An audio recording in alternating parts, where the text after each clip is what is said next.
A lot of you know that I've always got one eye on the minimap as I'm playing a game, watching how a battle unfolds and seeing how I can react to a situation to put myself and my ship and my abilities in the best place at the best time to try and bring victory to a team.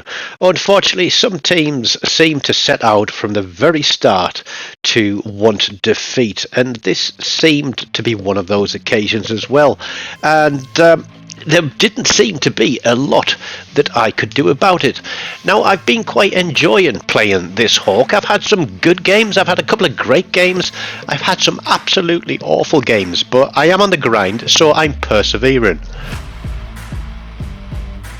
You all know, and anybody that is a destroyer main that is playing any other ship than a destroyer is always going to have an eye on and probably be very critical of other people in destroyers and how they play. I am going to do what I can to support my destroyer, but he unfortunately is not going to do a lot to support himself. Now, we have a battleship out there, the King George V. We know there's a Suzuya out there. We don't know if there is another destroyer on this cap. And we won't know that because our Fletcher has decided to sit in his smokescreen. Absolutely fine there that he's on that cap and he's taken it. That's a great job. But he is our eyes for this game and we can't see a thing. Look to the right of Charlie Cap and you'll see that one of the other destroyers is going the long way around the outside, and it looks like he is being followed by two of the ships, which means we lose the Colorado in Charlie Cap. But the guys who did spawn on B are sticking with it and persevering. This Suzuya is going to go out of the game, but it's not before he gets a last salvo on our Fletcher, who sat there in his smokescreen and waited and waited and waited for death to come to him.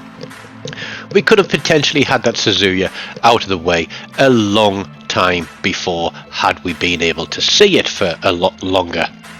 Now, that Riga, there's not much I can do about, and I know that the King George V is pushing straight through the centre, so I am going to get onto him. I keep forgetting how short the range is on these torpedoes, but we lose the Baltimore. I think the Riga went out there as well, so that takes care of one problem from me having to bow tank the Riga. Means I can turn into the King George V a little bit, and we're going to get our last shot onto him and get him off the map as well for kill number 2. A bit of a cheap and cheerful. I did do some damage on that one. I think it was fair to take the kill. Now, those guys are still pushing Bravo Cap as hard as they can, but they keep getting reset. Easiest way to turn a cap is to get a ship in there that you can't see, i.e. a destroyer. But look at the very bottom right hand corner of the minimap. There is our last remaining destroyer, chasing ships around, firing torpedoes from behind. Probably the worst thing you can do, but you can't expect everybody to play the game the way you think it should be played.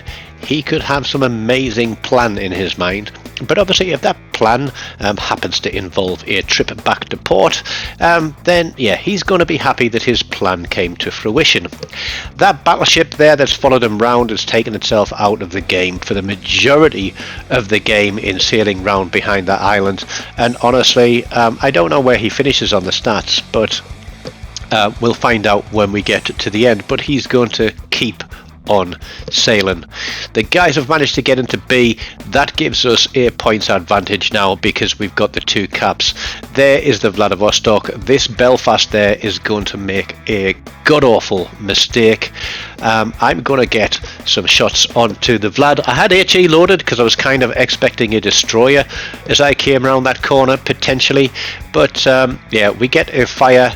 The Belfast hits his smoke and fires some torpedoes out, but there is a cruiser out there still. I think it's the Sejong. No, it's a Harbin. It's not the Sejong, it's a Harbin. And look, there are his deep water torpedoes. That smoke screen was only ever going to attract torpedoes from either the destroyer or the cruiser. But we drop a beautiful AP salvo through the top of that Vladivostok and take him out of the game. I can see where the last destroyer was spotted, but I had HE loaded again for some reason. I don't know why. We plop the shots out towards the Harbin, but we land nothing on it. Now that other battleship is there, and I'm thinking surely he can push round. That Harbin is paper thin. It should be a one-shot for either of us battleships. You know, he should be able to do something about that. But I know there is still a destroyer down here. I've got good concealment, but the Harbin's concealment is even better than mine. So I'm going to push across the map because I know that with 5 minutes remaining in the game, we're going to have to defend the capture points. We miss that Harbin, and I think we should have at least hit him with one shell there, but he gets lucky, and I'm dropping detection, not firing my guns. Harbin's in the smoke, which means that I can't be seen. So unless the Harbin comes out of the smoke, I can't be detected unless the destroyer spots me. So I'm using game mechanics, using knowledge, using experience to the best of my abilities. There we go. I'm spotted. I know where my range ring is for my detection. So something is within that. Now, am I close enough for this Harbin to fire his guns and for him to stay concealed? Yes, I am, but there is the Jaeger. He's just dipped behind that island. I've only got AP loaded, but I'm not going to take the time to switch. I'm going to do what I can to him with what I have before I switch. He is going to stick on the side of that island, and I am going to plop those shots across there.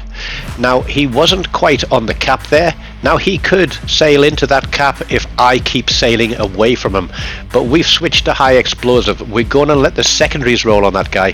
And I'm thinking that other battleship can take care of the Harbin. But look, he's just carrying on sailing to the back of the map. It's ridiculous. It's ridiculous. This Jaeger, I know, wants to get all of his torpedoes on me. That means he's got to turn broadside.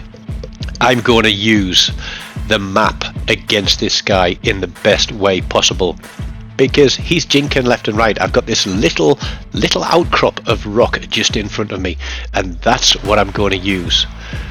We're baiting him, waiting for him to do the turn. He knows that we're going to delete him, but is he going to do it? There's a bit of a turn, there's a bit of a jink, 2 more turrets, we get another fire run, but he damage controls that. Can our secondaries get another fire run? There's some torpedoes from the Harbin. I can't believe that that guy is still alive. You know, literally that battleship should have wellied him off the map. Now, I'm going to let this fire tick, because if this Jaeger gets a flood on me, that is going to be very, very, very dangerous. That Harbin needs a tickle. I know he's in range, but my focus is purely on this Jaeger behind me. We lose the Colorado. I am out of range of being spotted by the Harbin. That is a good thing for me. The destroyer can't see me. I am keeping that rock between he and I. We get lucky in that we don't get flooded there.